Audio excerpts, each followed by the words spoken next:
All right, so we know Russell Wilson cut by the Denver Broncos. The 2-year partnership was a disaster. Sean Payton looking for a quarterback.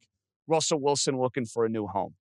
Kirk Cousins is the number one free agent who is out there as far as a quarterback is concerned. The Vikings may want him back. The Atlanta Falcons may want him. Would you have any interest? And I saw this floated out there in a Kirk Cousins Washington reunion, or are you completely out? So I might have considered it like this time a week ago, but since then, Washington has made it clear that they are starting from scratch in terms of clearing the cupboards of any vet, clearing the cupboards of anybody with any kind of salary cap implication.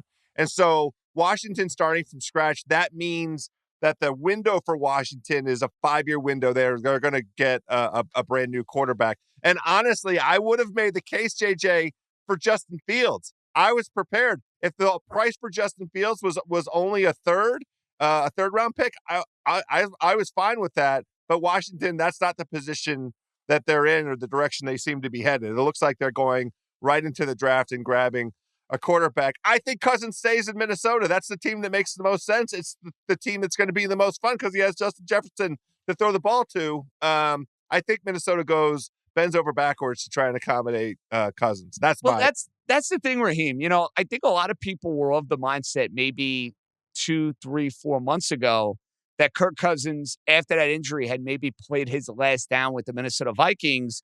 But as January and kind of February have progressed here, it's the idea of, there might be more of an interest in keeping Kirk Cousins, and maybe that's going to keep your star wide receiver, Justin Jefferson, that much happier, not the uncertainty of, who is going to be throwing me the football.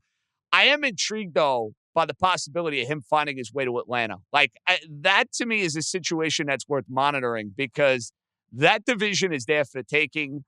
We all, well, at least I did, had major egg on my face because I took Atlanta to win the division. I thought it was going to be an absolute lock, and then they just did everything imaginable to go and screw it up. But should we be looking at Atlanta and the idea of them getting a massive upgrade at quarterback? Because honestly, even if it's not Kirk Cousins, I feel like what they had at quarterback last year, Raheem, they get anybody in there who could play the position at a decent enough level, it's going to be an upgrade. Right now on FanDuel Sportsbook, FanDuel has the Atlanta Falcons at plus 140 to win the AFC South. That's ahead of any other team in the division. So that tells you how good the Atlanta Falcons were last year in spite of them not having a quarterback. I mean, this was a team, if you go back, week 13, they were 6-6. They won one more game for the rest of the year. And the big reason why is because Desmond Ridder is garbage. He's hot trash. He can't play football. So if you get a Kirk Cousins, who, if you look at his stats last year, he was 6th in EPA completion over expectation. If you get him, this team is a legitimate candidate to go to the Super Bowl. And you got to remember, this team also had defensive injuries. You lost guys like Grady Jarrett. So if you get Kirk Cousins or if you get Justin Fields, that is a massive upgrade over what they had last year. So, look, FanDuel has a plus 140 for them to win the division for a reason. I almost think you could take a shot on that now because it's guaranteed that they're going to get an upgrade at quarterback. Okay, I'll throw another at you. If Russell Wilson is the Atlanta Falcons quarterback, Raheem, you still like that price? No. Not at all. I had to Russell Wilson is Larry Holmes status, flabby and sick. This guy is not a starting quarterback in today's NFL, unfortunately. He's capable of being a backup.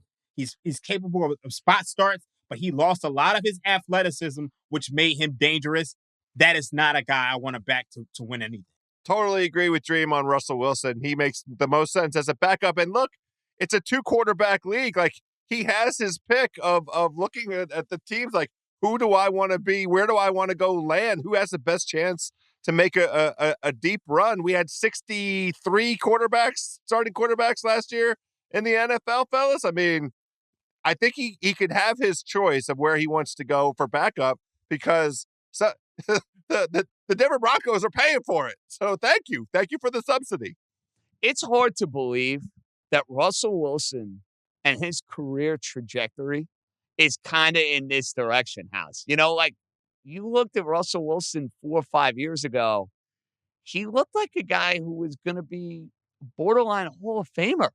I don't think I'm being dramatic in saying that. He won a Super Bowl. He played in 2. He put up big numbers on Seattle teams that won like 9 or 10 games where he kind of took on more of the onus, put up his numbers. Those teams clearly weren't as good because the Legion of Boom was not the same Legion of Boom.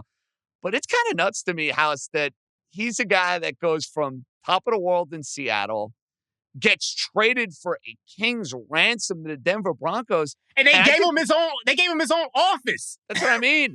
Airplane, office, all of the above. Now, and I think you guys are right in saying this, I don't like the idea if I'm Atlanta, if Russell Wilson is my starter going into next season. Even if he's better than Desmond Ridder, I don't feel great about it.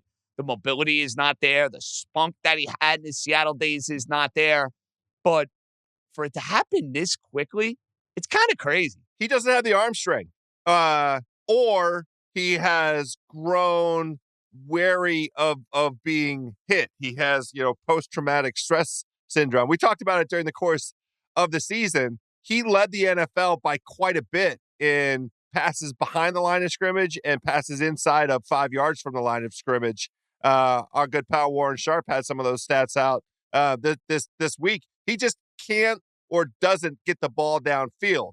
And whichever is the culprit, you need to be in a situation where that's okay, right? It needs to be an offense where it's okay to keep the ball around the line of scrimmage, but that's not something that you can have out of your starter. That compromises just too much. The other teams get to scheme up for it and plan for it. It just, you can't come out of the gates with that kind of a limitation. Fellas, we'll come back and set the stage for a very busy Thursday.